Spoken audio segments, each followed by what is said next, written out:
E aí, sejam todos bem-vindos a mais um vídeo de Kingdom. Hoje, até que não demorou tanto, hoje ó, essa semana até que não demorou tanto aí pro Jeter soltar o episódio novo.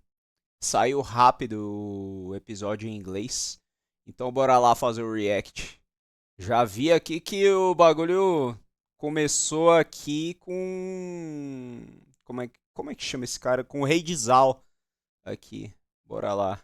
Pessoal, o capítulo 870 de Kingdom começa em Cantan, a capital real de Zal, mais especificamente no Grande Salão. Lá o rei Yubuko entrava na corte e os políticos já prestavam o devido respeito, e o rei questionava: que dia é hoje? Respondiam: é o nono dia, Vossa Majestade.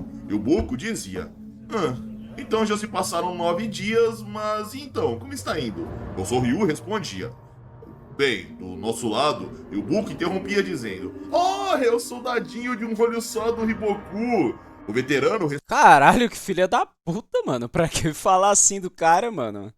respondia: Eu sou o Kousou Ryu. E o Buko dizia: Não lembro de ninguém, desembucha logo. Kousou Ryu respondia: Bem, então permita-me apresentar a situação do campo de batalha até ontem, o oitavo dia. Começando pelo sul, o exército inimigo era de Yotun'a e seus imprevisíveis homens da montanha. No entanto, no primeiro dia, a general Yotun'a foi rapidamente retirada do campo de batalha, e com Shusuiju no centro do nosso exército, conseguimos empurrá-los significativamente para trás. Ó, a falta da Yotun A aí tá sendo grande, hein, mano? Tá sendo sentida. Por mais que não fosse ela a responsável pelos grandes planos e táticas do exército, fosse aquele outro clã lá dos olhos, o poder marcial e acho que o poder moral que ela tinha lá, mano, era muito alto e a ausência dela tá osso, mano. Tá fazendo o exército ali não render o máximo ali que ele pode render. Fora isso, teve o Rei Fego também, né, que foi derrotado. Dois personagens chaves aí que, ah, além de serem figuras de comando, eles também inspiram as suas tropas ali a continuarem em combate. Porém, não fomos capazes de tomar a cabeça de Yotun'a, mas abatemos muito de seus chefes. Em termos gerais, no campo de batalha, nossos maiores resultados foram aqui. Como o exército das montanhas era o mais próximo de Cantan, se eles tivessem rompido nossas linhas, estaríamos em grande perigo. Graças ao grande Riboku e sua estratégia utilizando o Seika-1, um dos 10 arcos da China, para remover rapidamente Yotun'a, podemos dizer com segurança que o perigo direto para Cantan passou por enquanto. Interessante, por isso que a Yotun A foi focada então, porque ela tava ali num ponto crítico. Avançando agora para o norte, o conde Kotsuminhaku e o exército de Gamon foram empurrados para trás pelo exército das montanhas no terceiro dia. No quarto dia, o grande Riboku entrou no quartel-general para assumir o controle e conseguiu repelir o exército inimigo. Em 2 dias, eles conseguiram retornar à posição anterior e estão mantendo a linha. Avançando mais ao norte agora, o exército de Kisui. Eles também enfrentaram uma batalha dura contra o exército de Kyokai no quarto dia. Mas então, o grande Riboku assumiu o controle e reorganizou as fileiras. Mais ao norte, o exército do general Futei e o exército do general Shokotsu, desde o primeiro dia, foram fortemente pressionados pelo exército Rishin e quase entraram em colapso. No entanto, no sétimo dia, o grande Riboku mais uma vez assumiu o controle e repeliu o exército Rishin. Cara, olha que merda, mano. O Riboku tá sempre indo lá e auxiliando os exércitos e salvando a pátria, mano. Você é louco. O cara é desbalanceado, hein, mano. Mais ao norte, o exército de Ganshu, o rei interrompia dizendo: Espera aí, tudo que você está fazendo é ficar bajulando a porra do Riboku repetidamente. O Sorryu dizia de cabeça baixa. Ah, na verdade não, mano. O cara tá falando verdades ali, né, mano? Se o Riboku fizesse merda, ele seria o primeiro a falar também, mano. Senhor, estou apenas relatando a situação conforme ocorreu. Durante esses 8 longos dias, ele percorreu todo o campo de batalha sem descanso. Agora, continuando, e o Boco interrompia mais uma vez. Não, não, já basta. Depois desses 8 dias, eu quero saber é o seguinte, vamos lá. Zhao está perdendo ou está ganhando? Simples. O Sorryu levantava a cabeça, tocava o mapa e No meu ponto de vista, tá meio que empatada a situação ali, mano. Vamos ver do ponto de vista do General de Zal aí, o que que ele acha da situação. Respondia. No campo de batalha mais ao norte, a estratégia original do Grande Riboku era fazer os exércitos do norte de Qian e Rango enfrentarem o exército de Ohon, e dentro dos primeiros 5 dias, romper as linhas para se juntar ao exército de Shibashou em um ataque em pinça, que aniquilaria o exército de Osen. É, só que o Ron segurou a galera. O exército de Ohon conseguiu resistir firmemente, e mesmo após 8 dias, os exércitos do norte não conseguiram avançar. Isso foi um grande erro de cálculo, mas ainda assim, o exército de Shibashou não sofreu com esse erro isolado. Além disso, nenhum outro campo de batalha enfrenta perigo sério ou imediato. Mesmo supondo que um dos exércitos fosse derrotado, o grande Riboku preparou múltiplas camadas de contramedidas e defesas. Levando isso em consideração, durante esses 8 dias, pode-se dizer que o exército de Zal se manteve firme contra o exército de Qin, que por sua vez apostou o destino de todo o seu país nessa ofensiva total. A corte começava a conversar animada, exceto pela facção de Kakukai, porém o rei controlava os ânimos dizendo: "Parem de ficar tão empolgados." Porém, parece que as coisas teriam ficado extremamente perigosas se o Riboku não tivesse correndo de um lado pro outro desse jeito aí que você disse, né? Gosoryu dizia: "É como você disse."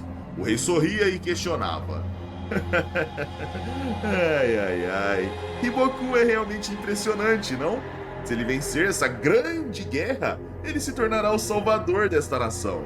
E se ele fosse ambicioso assim, esse trono seria dele num instante. Todos se surpreendiam com a... Ah, o rei aí, mano. O rei, em vez de se preocupar com a invasão de Qin, ele também tá preocupado do Riboku ganhar essa guerra aí e organizar um golpe de estado, mano. aquelas palavras, e o rei continuava: "Nesse caso, o povo também celebraria." Gosoryu pontuava: "Vossa Majestade, é impensável que o rei seja qualquer pessoa além do Senhor, o Grande Sen. O povo não deseja mais ninguém, e Riboku pensa da mesma forma." E aqui, galera, só um adendo: o nome original do rei é Sen, porém o nome herdado é Yuboku. Dito isso, vamos continuar. O rei questionava: "Oh, é mesmo? Um homem que não quer mais influência, isso existe? O que você acha, Kakukai? Acredita que isso é mesmo possível?" Kakukai não sabia Pior que o Riboku, ele realmente, mano, o cara não quer saber disso aí não, mano. Ele quer curtir o casamento dele com a Kaine. o que falar. Gosoryu chamava pelo rei, que encarava ardilosamente e amenizava na sequência: "Vamos lá, gente, é apenas uma piada. Uma piada, gente. Cadê o senso de humor de vocês? Ai, ai, ai, como esperado, os subordinados de Riboku são tão rígidos e entediantes. Mas você não está errado, o trono é meu e somente meu. Uma pena para o povo, não?" Estou entediado com isso. Ishi, inicie os preparativos para um banquete. Durará 5 dias. Ishi dizia sim, senhor, e o... Ô, louco, mano, uma guerra rolando ali, ele quer fazer um banquete de 5 dias ali, mano. Mó guerra da porra rolando, o destino do país dele em jogo e ele querendo fazer um carnaval ali, mano, 5 dias, velho, isso é louco. rei finalizava: "Se algo mudar durante esse tempo, venha me avisar, Gosoryu." Gosoryu respondia: "Sim, senhor, entendido." O rei começava a sair, mas antes ele pontuava: "Especialmente se o Riboku morrer, venha me avisar na hora, correndo."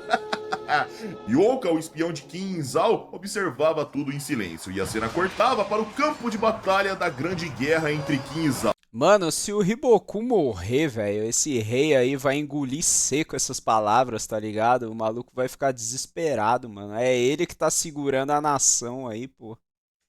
Na ala direita da Gakuka estava o exército de Aizen, e ao lado do próprio diziam: "Grande Aizen, conseguimos romper." Aizen respondia: "Se nós da direita conseguirmos derrotá-los, o grande Monten do centro poderá..."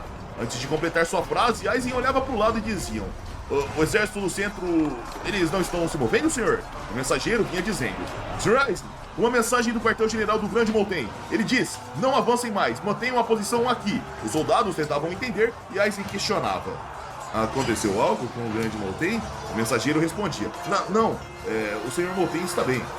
Aizen questionava. Então por que parar o avanço depois que finalmente rompemos? Ah, mano, o Molten, ele deve ter percebido todo aquele papo que foi comentado aqui na reunião de Zal. O Molten deve ter percebido que o Hiboku, se ele acabar avançando muito, o Hiboku vai acabar influenciando na luta, ele vai acabar assumindo o combate, o controle ali do exército de Zal ali.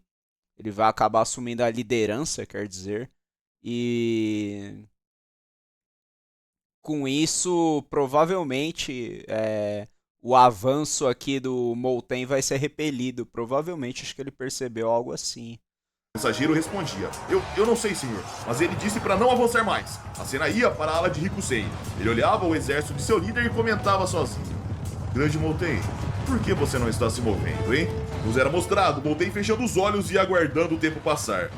A cena cortava agora para o anoitecer, onde cuidavam dos feridos e diziam: Pessoal, atenção, hein? As bandagens precisam ser lavadas, colocadas limpas. Outro dizia: Goryu, só mais um pouco para cauterizar, tá bom? Aguenta firme. Goryu dizia tudo bem e chegavam dizendo: Goryu, você viu o Sr. Rikusen? Goryu respondia: Ah, o Sr. Rikusen foi em direção ao quartel-general do Grande Molten. Questionavam: Hã? Ele foi até o exército do centro? Goryu respondia: Sim, tem alguma emergência? Respondiam: Não, está tudo bem, só queria avisar que o Haku morreu. Eu aviso quando ele voltar. A cena cortava para o exército central da Gakuka. Lá Rikusen dizia: Imagino que você já tenha percebido, mas hoje se o exército do centro tivesse avançado, eles poderiam ter rompido as linhas inimigas. Muito provavelmente teria conseguido. Oten respondia: Sim, eu sei, Rikusen. Aizen questionava: Aconteceu algo de errado, né? Oten respondia: Não, de forma alguma, Aizen. Rikusen dizia: Então por que não avançou?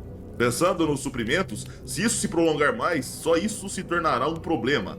Por que ficou parado hoje? Molten respondia: Mesmo que tivéssemos derrotado eles, eu acredito que seríamos empurrados de volta às nossas posições iniciais. Aizen questionava: Ah, então é exatamente isso mesmo. Ele percebeu que o Hiboku tá influenciando no campo de batalha. Você quer dizer que é como no quarto dia? Rikusei pontuava: No quarto dia, os movimentos do inimigo mudaram claramente, né? Molten respondia: Sim, acredito que naquele dia Hiboku visitou o quartel-general deles. Como não existe um exército de Hiboku estacionado em qualquer lugar, nesta guerra ele está tratando todos os exércitos como se fossem seus. Mas a razão pela qual perdemos no quarto dia não foi apenas porque Hiboku assumiu o comando. Logo antes de serem dominados, claramente outro exército surgiu do centro. Essa frente de batalha se estende por toda a Zal, do norte até o sul. É irreal acreditar que é possível manter a linha em todos os pontos. Rikusen comentava: Mesmo que uma parte da linha caia, outra linha já foi preparada para impedir qualquer avanço. Oten dizia: Camada após camada, é perfeito. É por isso que acredito que avançar de forma imprudente seria perigoso demais. Então foi justamente por isso que eu não avancei hoje. É interessante, mas e aí, ele tem algum plano pra isso, pra combater isso? Hussein dizia: Certamente, se o senhor não tivesse decidido recuar tão rapidamente no quarto dia, o dano teria sido muito maior. Se levarmos em consideração que teria sido igual, o senhor está perfeitamente correto. Aizen questionava: E você, Souko, o que pensa? Souko, no canto da sala, respondia: Eu? Por favor, não me pergunte nada. Eu sou muito impulsivo, mais que o senhor Aizen. Aizen Perguntando pro estagiário ali, o estagiário, não, pô, sou só o estagiário aí, mano, eu não sei de nada não. dizia: Tá bom.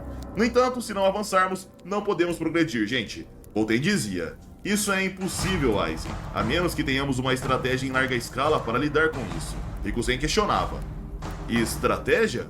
Você está dizendo que acabou de pensar nisso? Uma grande Bom, o que eles podem fazer é o seguinte, o Hiboku ele sempre não assume o comando de um lugar que está sendo pressionado. E se eles... Só que eu não sei se o Hiboku assume pessoalmente o comando, se ele entra em combate, se ele se expõe, ou se ele só vai até o quartel-general ali e comanda pelo quartel-general. Se for isso, o plano que eu tava pensando não vai dar certo. O que eu tava pensando em fazer é, tipo, pressionar um local pro Hiboku aparecer e meio que montar uma armadilha quando ele aparecesse. Tipo, botasse logo a elite ali que Kim tem ali, mano. Bota, sei lá, o Shin junto com a Kyokai ali, mano. Bota, tipo, as unidades mais de elite ali que estão disponíveis no exército de Kim pra tentar arrancar logo a cabeça do Hiboku, mas o Hiboku não cometeria um erro desse. Provavelmente, acho que não vai ser esse o plano do Molten, não, mano. Mas se o Hiboku fosse um general mais estilo o general de Seika lá, mano, daria certo esse plano aí. O general de Seika é um cara aí que ele assume a frente do campo de batalha. Hiboku já é um cara que fica mais na estratégia, apesar de às vezes ele assumir a frente também, mano. Que nem quando ele arrancou a cabeça lá de um dos generais de Kim naquela guerra lá por Guian, se eu não me engano.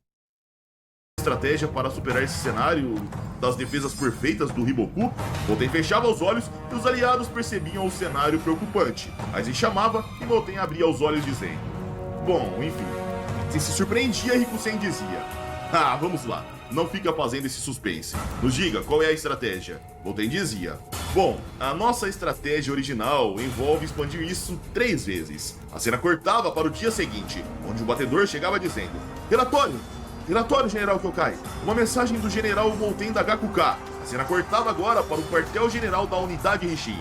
Kingdom adora fazer isso, né? Na hora que ele vai falar o plano, eles cortam, aí já tá na guerra já, e agora a gente vai descobrir qual que é o plano durante a guerra, com os mensageiros trazendo o plano do Molten pros generais ou estrategistas, no caso aqui da Karyoten, né?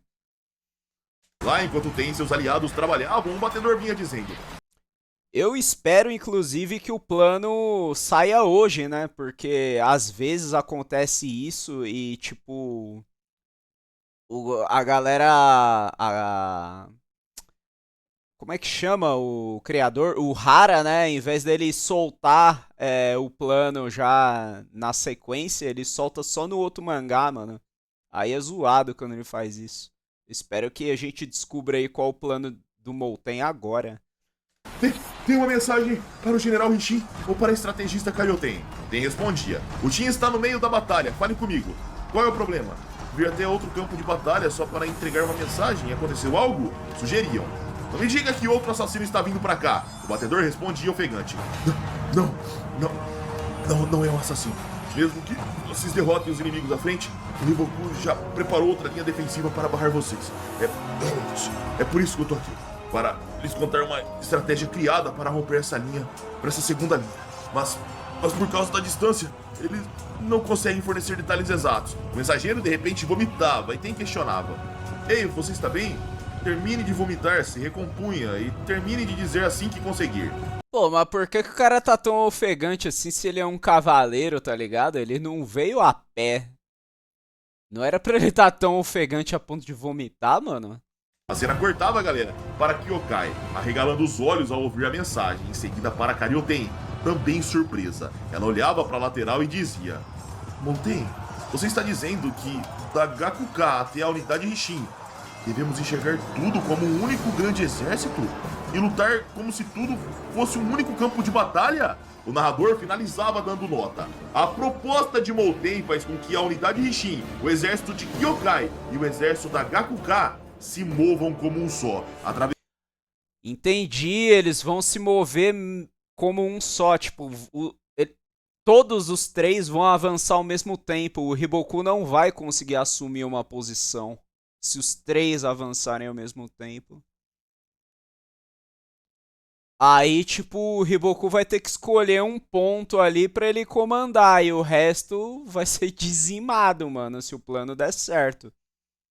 Começando um único e amplo campo de batalha. E dessa forma, senhores, o vídeo chega ao fim. Se curtiram, vocês já sabem, like para ajudar o canal, se inscrevam se não forem inscritos e caso queiram vídeos exclusivos é só virar membro do canal. Minhas redes sociais vão estar aqui na tela caso queiram me seguir. E é isso aí, galera. Eu tô indo nessa, um abraço, fiquem com Deus e tamo junto.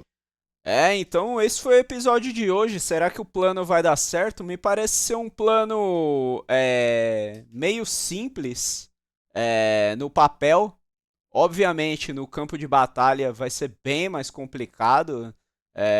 A distância entre os exércitos é muito grande. Então, para você fazer isso com uma sincronia aí, é complicado.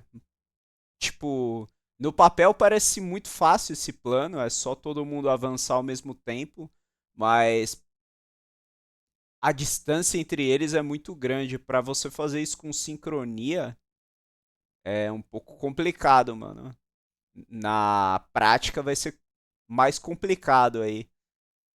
Mas, mano, vamos ver aí, cara. O Molten é uma das grandes promessas aí. Ele, na minha opinião, é o general mais estratégico ali dos três, entre o Shin, o Ouron e o próprio Molten. Na minha opinião, ele tá bem à frente ali da Karyoten. E, cara, vamos ver aí se o Riboku não tira aí um as da manga e acaba counterando totalmente o plano do Molten. Eu espero que o plano dê certo aí, mano. E que algo mude aí nesse campo de batalha, mano. Por enquanto tá tudo muito equilibrado. Então é isso. Boa tarde aí pra todos.